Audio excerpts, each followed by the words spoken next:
My name is Irene Gunter. I run Gunter & Co Interiors, and welcome to my house.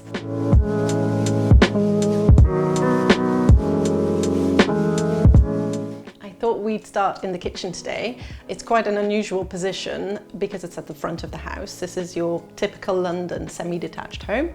And what we did is, rather than having a living room at the front, we ummed and ahed for a very long time and decided actually we'd love to sit in our sofa and look at the garden rather than looking out onto the street. What we decided to do in the kitchen is, rather than having a perfectly flat wall over here, we decided to step it out. So we've got some more shallow storage, which was perfect for a pantry, breakfast bar space. One thing that we love to do as a studio is really layer textures and colors. So one of the things that we did here in this kitchen that's a little bit different is we added 3 different paint colors on the cabinetry, but I wanted it to feel very timeless and sophisticated. And that's how we came up with this few different color schemes, including these beautiful curved grey tiles on the wall. It's a product from a company called Kaufmann Ceramics, and I had my eye on this tile for about 4 years and just never had found the perfect space for it. And so luckily we managed to agree as a couple that this was the place to use it in the kitchen. The design was based on a bar of soap, so they're called soap tiles. Next to these much more traditional cabinets, I think forms a really nice contrast. This kitchen island here is a nice dark stained oak finish. The breakfast bar over there is a much lighter oak, and it just gives this layered, cozy, comfortable, down-to-earth feel. We enjoy it very much, and people love spending time here. The other thing worth mentioning, our island is not a solid block that goes to the floor. Instead, we always knew that we wanted to see the beautiful daylight coming in through the window, bouncing off the floor and carrying on through the middle of the house, which is a little bit darker naturally. So we've come up with this farmhouse style design whereby the legs are curved. It's actually super useful in terms of storage, because even though it doesn't go to the floor, we've got a set of bottle drawers in here, we've got homework drawers. It just fits an awful lot, despite it not being your usual supersized island. The benefit of designing your own home is that it gives you a chance to try something before recommending it to a client. And in this case, what we did with the kitchen windows is a little bit unusual. It worked out really well. So we came up with this approach whereby the frame would stay a light finish and the actual casement window would be a darker finish, and it just looks much more refined. In terms of lighting, we love the idea of adding pendants above a kitchen island. So here you'll find these 2 really sweet pendants by Atelier Areti in a really nice golden finish, which just gives a really nice sense of glamour to what's a functional space. On this side of the kitchen, we decided to add a breakfast bar. The worktop itself was actually the offcuts of our large tiled terrazzo floor. So terrazzo, being a 20mm material, allowed us to polish the tile edge and use it all around this space here. I've always been attracted to a stripe design, but in this kitchen we used the combination of large scale terrazzo tiles with 20mm marble running through it diagonally to create a striped effect in quite a large scale, because I didn't want it to feel too busy, but it draws your eye in, and it just adds again a sense of playfulness and ties the grey colours that we've got on the cabinetry all together with all the other finishes in the kitchen. When we originally bought the house, there was this central space, and we ummed and ahed for a long time if it was the right space for a dining room. But we thought, let's work with it. Let's choose a lovely dark colour. So this is Botanist by Little Green. And it's just a lovely, cozy colour that works, you know, summer, winter. We found this panelling design by a Belgian company called Orac Decor. The reason we went for this wall panelling design is we always knew that having a space to hide the toys would be really useful. So in this dining room, it looks like beautiful wall paneling, when in fact we've got a little hidden door here to the kids' playroom, which is great. In the evening, we close it off, don't need to worry about tidying it. In terms of the floor finish, we opted for a large wooden engineered oak floorboard, and rather than running it straight, we decided to lay it diagonally because it just draws your eye and makes the room feel quite a bit wider. So in this corner of the dining room, there's a few interesting details to touch on. First of all is this cute detail over here. This is our favorite little detail to add. It's called a skiffer, and it protects your skirting board. So you'll see we've got a little red car driving around for the kids, and obviously that keeps our skirting boards nice and safe. It's worth pointing out that in a small space you can still fit a double door, so this isn't more than 1.1 meters, and it still gives a lovely sense of space when you walk in and you're able to open both doors at the same time. So in the dining room, lighting was always going to be a key aspect of the design because it's in the middle of the house, so a little bit darker. So we've got lots of layers, we've got the beautiful brass picture lights, we've got nice cozy table lamps, and then above the table to really create a strong sense of zoning in an open plan area, we've got two lovely big ceiling roses, which are actually a scaled down version of ceiling roses used in Buckingham Palace, as well as these great oversized pendants, which does a really nice job of making the dining table feel very grounded.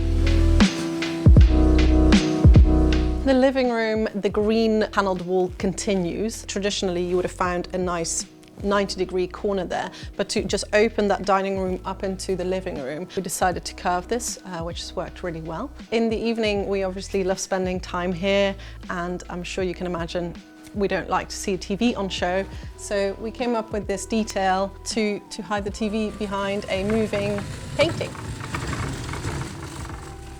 So as this is a north-facing room, I knew that making it feel warm and cozy would be quite a challenge. So we came up with this idea of using fabric paneling on the walls. So you'll see we've got a speaker here, we have one above the TV and one on the other side. It allows us to enjoy a cinema-like experience without feeling like we're surrounded by tech. You can see we love spending time in our garden. It's a really nice space to be, but obviously in the winter, it's a little bit chilly, so we wanted to create a seating arrangement that would allow us to talk to friends and have this whole arrangement when we have people over, but also just be on your own on a Sunday morning. So we found this beautiful sofa at Minotti. It's called the vis-a-vis sofa, which means you can sit opposite each other. We found this beautiful marble mantelpiece on an old project. Obviously, huge shame to not use it, so we came up with this idea to add an architrave detail to visually make the fireplace just look a little bit wider.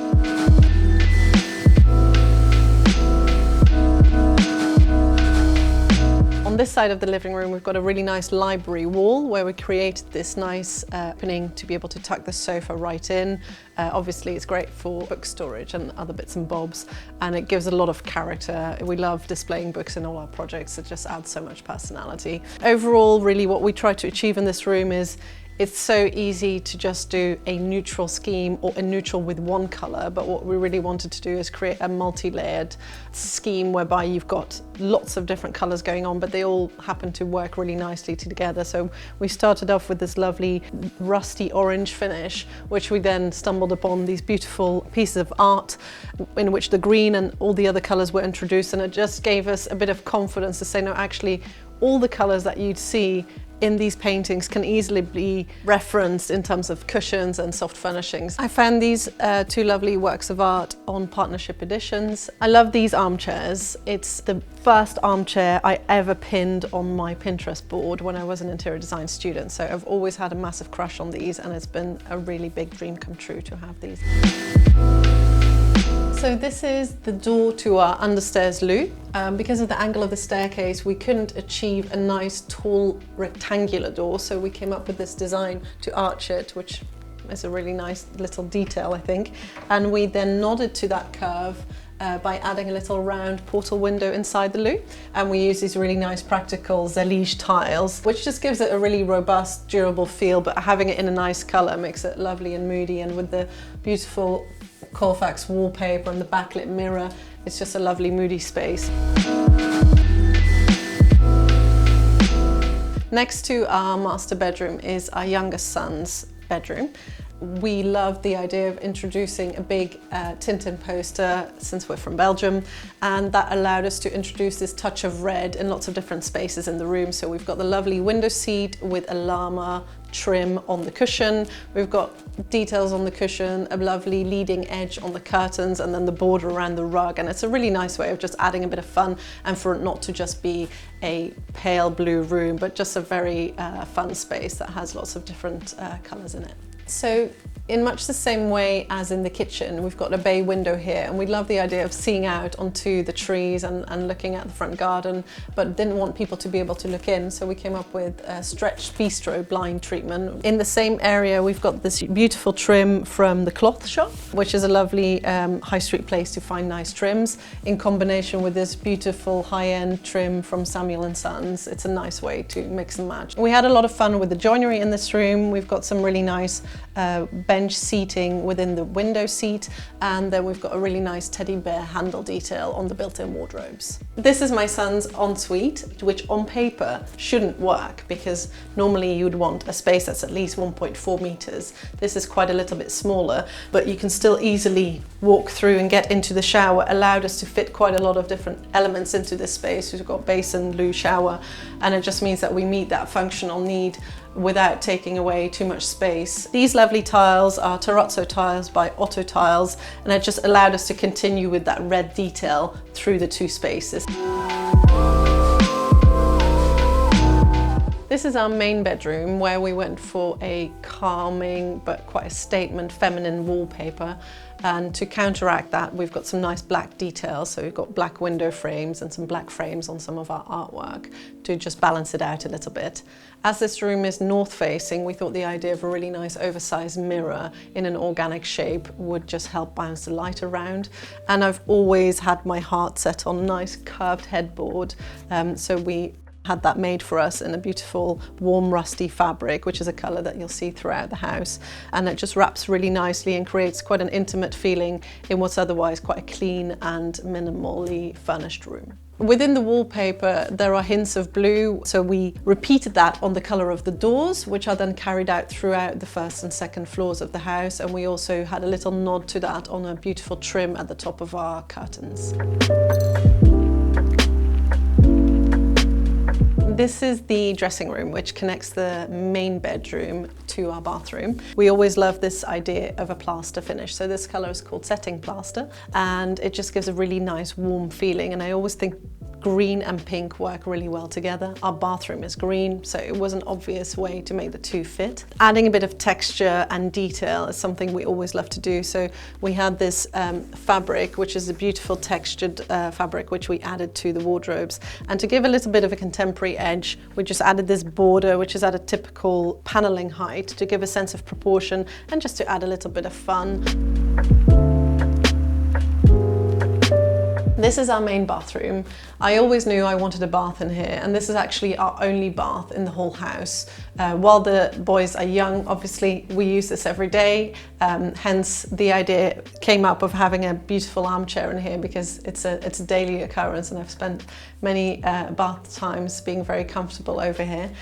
We didn't want the room to feel like a typical sterile bathroom, and you'll see throughout a lot of our projects we don't tend to use a lot of painted wall finishes, because in my experience they tarnish quite quickly. So in this room we opted for a walnut wall paneling in combination with Tadalact in the shower, and we ended up picking this beautiful slab of green marble, and I really wanted to make sure that we used every tiny piece of it. And the chaps who helped us, they made this bath panel, and then with the leftovers that we had of the bath top, we made sure that the vanity unit was not too big, so that the leftovers of this bath cutout could be used on the vanity. And then again, the leftovers of the sink cutout, we didn't waste those either, and we made two lovely shelves with that material, which we've got over there.